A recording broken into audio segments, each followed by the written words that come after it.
Blake Corum, wide receiver. Oh boy, you did that last time too. Running back, Michigan. Braylon Allen. Once an episode. 5'7" and 3/4 inches tall, 205 pounds, 9-inch hands, 28 and 7/8 inch arms, 70 and 1/8 inch wingspan. He's 23. He'll be 24 in November. He's got a 40-yard dash time of 4.53. He had a 1.58 10-yard split, a 20-yard shuttle. He did a 4.12 in a 3-cone. Very good, 6.82. Shows up on tape. It sure does. He had 27 bench press reps, 35.5-inch vert. Last year at Michigan in 15 games, he had 258 rush attempts, 1,245 yards rushing, 27 touchdowns. 16 receptions, 117 yards, and an additional touchdown to bring that total up to 28. Woo. Wow. So a lot of people like Blake Corum. He's pretty high in a lot of analysts' lists when it comes to running back position. They're thinking day 2 capital, and I don't think he's bad. But he falls in that category for me. How painful was that for you to say? I mean, it's okay. Don't think he's bad. He's oh, you villains! First it was Bane breaking my back. Now you show up on my doorstep with your little 24-year-old 5-foot helmet on. It looks like somebody peed on it. Oh, come on now. Disgusting. All right. You know who you are. Listen, there's some things I like that he does. Like, I really like his lateral agility a lot. Mm-hmm. I like the way he sees his vision in between tackles when he's boxed up, and how he's able to use his feet so quickly to move laterally to all of a sudden just pop out of that congested pile to gain extra 4 to 5 yards. I think he does that really well. He's a nice north and south runner. I think his contact balance, which attributes to all that as well. So it's fine that he has good good lateral agility and good vision inside the pocket. It would all be meaningless if he didn't have good contact balance. He has excellent contact balance as well there. So I thought it was all really nice about Blake Corum, but at the same time, it's like the dude's not a big time player. He doesn't have like a ton of juice. I saw a good stat from Lance Zierlein Hedner said, where did I go? Just 12 of his last 45 rushing touchdowns went for more than 5 yards. And that kind of like defines Blake Corum a little bit there as well. I thought like he's not overly like elusive once he gets past that scrummage at the line there. It's just he kind of gets what's there. We know that Rich makes words up on the fly here. Come on. I'm just trying to figure out if that was meant to be Scrimmage amount of scrum, scrum and scrimmage, or if scrimmage and scrum are together. Yeah. Yep, it's from rugby. I'm sure the line of scrimmage came from a scrum. I come out the scuffle without a scuffle. All right. One of those kind of things going on. So for me, Blake Corum is a nice, fine running back. Like he's good. He fits in the NFL offense for sure. He'll make a team. I don't know how fantasy football relevant he can be.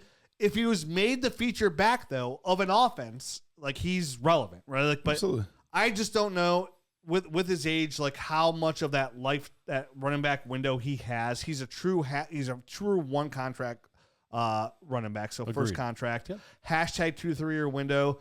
I think it'd be a mid-range to low end running back 2 on your roster for a short term in the right system. So like if it all turns out and he gets drafted by the Chargers in the 3rd round and he goes there to complement, him and Gus Edwards, then yeah, he's fantasy football relevant. But like he needs to be in the right system. He needs to get the draft capital. If not, he's just going to be like, he goes in the 4th, 5th round somewhere around there on a team that is running back. He's the kind of guy that helps an NFL team. I don't know if he helps your dynasty roster that much, but he's capable too. So like I don't want to say like he's in that 4th tier of running backs. So like where I have Will Shipley, who we'll talk about soon here, in his own tier. So it's like Trey Benson by himself, a couple of running backs that we already talked about, one we're going to talk about here soon. And then Will Shipley. Then Blake Corum comes in that. He's in a Ray Davis category for me. So, like, I like Ray Davis. I'm probably the highest on Ray Davis out of everybody here. Like, he's in that category for me. So, I like Ray Davis a lot, and I have Blake Corum right in there. Whoever ever gets in the best landing spot will probably be higher in my rankings. Sure. Yeah, for me, he's a weird guy to watch because he is, at times, he looks like he has excellent vision and everything's working for him. He can piece together some things and break some nice runs. A lot of the times you're watching him grind out 3 or 4 yards. You know what I mean? And that is what he is in college. 205 pounds. takes you, I think, a little bit farther than it does in the NFL.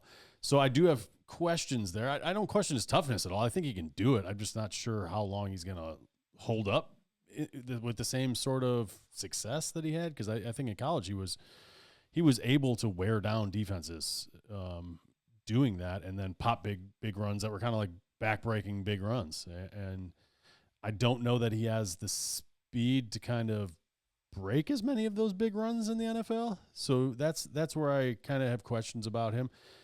But like you, I don't want to make it sound like it's all negative, because I think if he did get a job, he could do some things.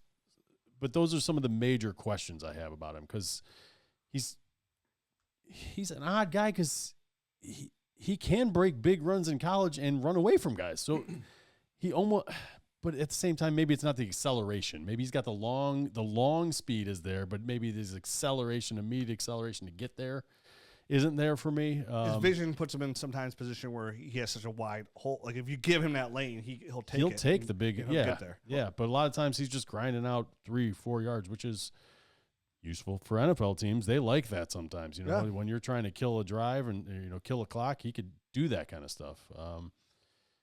When it comes to Blake Corum, for me, he ended up as my RB6 in the class. He's in almost identical score to Will Shipley. They're both very close. I have Corum slightly ahead of Shipley, but that could easily flip either way. They're both in the same tier for me. You guys said a lot of the things that I agree with. I wasn't overwhelmed by his tape. I wasn't underwhelmed. I was whelmed. I think part of the equation here is Michigan had a fantastic offensive line. Very good.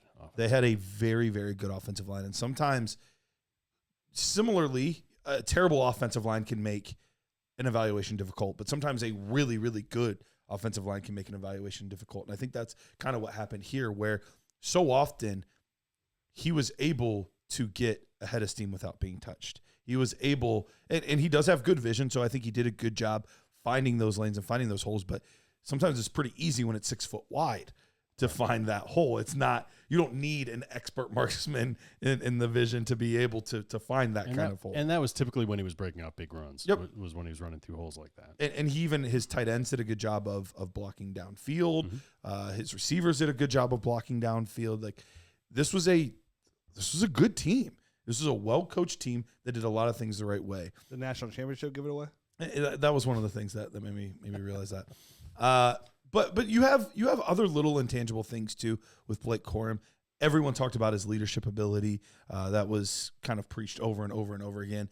And similar to when I was talking about J.J. McCarthy, I talked about how the ball wasn't in his hands really for most of the game. It's because it was in Blake Corum's hands. So he did show that he can get it done. He can do enough. I just don't know how much of that was him and how much of that was the entire team around him. But he was the one with the ball in his hands for the majority of the game. So I don't want to take anything away from him. Good vision, decent quickness. But I don't know if there's really enough there to really consistently win at the next level. He was in a perfect ecosystem for a Blake Corum thriving. Yeah. And that's what makes him difficult, right? Because he did well, but there were so many factors. So many other factors. That none of us are going to know until he gets on an NFL team. How does Marshawn Lloyd, how does Trey Benson, how does Jonathan Brooks look on a team like this? You know what I mean? Sure. Sexy. Super sexy. Super sexy. That's sexy. That's really sexy. Yeah. And it's not to say that he's a good athlete. He's just not a great athlete. He's just not a phenomenal athlete. It is one of those situations. Very fine at everything he does. Yep. If he ended up being, RB 15 for the most part over the next 5 years, it wouldn't surprise me. If he ended up never really getting a job and just kind of a good backup for a team for a long time, that wouldn't surprise me either. Like there's a decent range of outcomes, but that high end isn't there. But I don't think he's a guy that's going to be like out of the league or anything like that. He's the kind of guy that I'm drafting probably if he gets the right draft capital. End of the second round, somewhere around there. And what is the right draft capital? I think he'll get over Chargers. End of day 3. End of day 3. End of He's day a 3. third round guy. Yep. Pretty I soundly. cannot imagine him being a second. After that, I think there's a better chance of fourth than there is a second. Oh, 100%. I agree with 100%. I don't know. I don't know how he gets drafted ahead of Jonathan Brooks. I don't know how he gets drafted ahead of Marshawn Lloyd. There's 0% chance he gets drafted ahead of Trey Benson. Yeah. I could envision Braylon like NFL teams taking Braylon Allen ahead of him. Potentially. Jared, what are your thoughts on him? Going in, I was hoping to see more. I mean, I was a little underwhelmed, just like you guys. Like I watched a ton of college football, and just from the outside looking in, like I like Blake Corum. Like I think I took him in a couple of our mock drafts over the last year when we did the early rookie mocks. But diving into his tape, just like you guys, like not enough juice there for me. I know you had his vision graded really high. I thought his vision was just okay. I thought at times like he was rushing it a little bit in his approach to the line of scrimmage, where I thought he could have been a little more patient. Is extremely quick, can catch the ball. He'll do a lot of the little things for you. I think he just in the name factor, and I think he will get drafted like with draft capital higher than I think he should. I just think I won't get any shares of him because I think he'll get overdrafted in rookie drafts. Agree. It'll go in a lot of second rounds. Yeah. So I think I'm just echoing kind of a lot of what you guys are saying.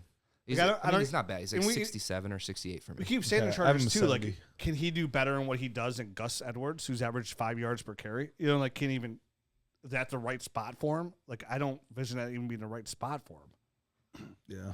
I mean, it is because it's going to be the same scheme. Yeah. So it is in that sense. But I get what you're saying. Like, I don't know that he's better than Gus Edwards. Exactly. Yeah, that's what I meant. So, I get you. To go to Baltimore and he's just Derrick Henry's backup. Could be. You know what I mean? Could be. He could be the Deion Lewis to Don't forget about Keaton Mitchell. To Derrick Coming off an Henry. ACL injury, Keaton Mitchell. He'll be all right. He's fast. He is so fast.